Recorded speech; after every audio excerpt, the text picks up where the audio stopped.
बजरंग बली हनुमान जी के जीवन के दो बहुत ही बढ़िया प्रसंग मैं आज आपको सुनाने जा रही हूँ, जिसे सुन के आपका जो मन है बिल्कुल गदगद हो जाएगा। आम तौर पे मॉरल ऑफ द स्टोरी के बाद बताया जाता है, लेकिन मैं पहले ही बता रही हूँ। मॉरल ऑफ द स्टोरी है, मैं ना होता तो क्या होता। हमारे जीवन में कई ऐसी परिस्थितियां आती हैं जहां हम सोचते हैं कि इस परिस्थिति में मैं ना होता तो पता नहीं क्या हो जाता।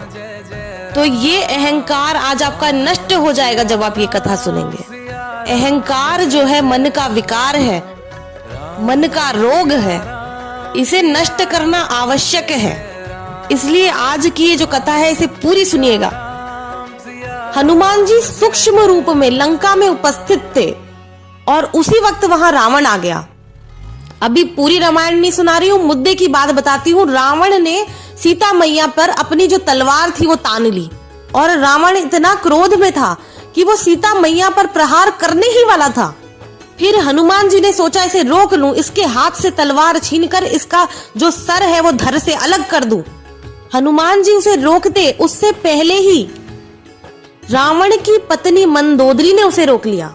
फिर हनुमान जी ने मन ही मन सोचा कि वाह रे प्रभु की लीला, प्रभु को जो काम जिससे कराना होता है वो करा ही लेते हैं। यदि मैं रावण को रोक लेता तो मुझे ये अहंकार हो जाता कि इस परिस्थिति में मैं यहाँ नहीं होता तो पता नहीं क्या हो जाता, मैं नहीं होता तो बहुत बड़ा अनर्थ हो जाता।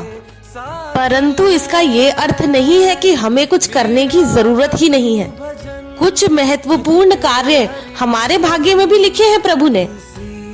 फिर हनुमान जी ने सुना कि त्रिजटा ने स्वप्न देखा है कि एक बंदर आएगा और वो पूरी लंका को आग लगा देगा।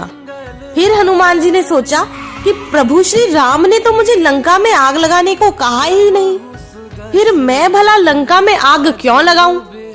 फिर जब रावण ने कहा कि इस वानर की पूंछ में आग लगा दो, तो हनुमान जी मन ही मन ये सोचकर मुस्कुराने लगे कि भगवान तो अपना काम रावण से भी करा लेते हैं।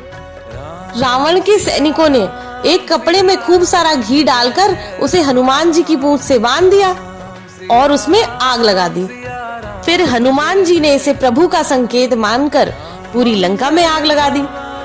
आप भी अपने जीवन में जो भी काम करें ये सोच कर करें कि प्रभु आपसे वो काम करवा रहे हैं। सब काम करते हुए भी जो कर्ता प्रभु को मानता है उसी के कार्य पूर्ण होते हैं। हनुमान जी ने अष्ट सिद्धि नवनिधि के दाता होते हुए भी स्वयं को कर्ता नहीं माना। हनुमान जी को लंका जलाने का कोई पाप भी नहीं लगा, क्योंकि ये कार्य करने से पूर्व ही उन्होंने इसे प्रभु का कार्य मान लिया था। बोलो जय सिया राम। आजकल लोग ऐसे एग्रेशन में बोलते हैं जय श्री राम। ऐसे नहीं बोलना, प्रेम से मुस्कुरा के बोलना है जय सिया राम।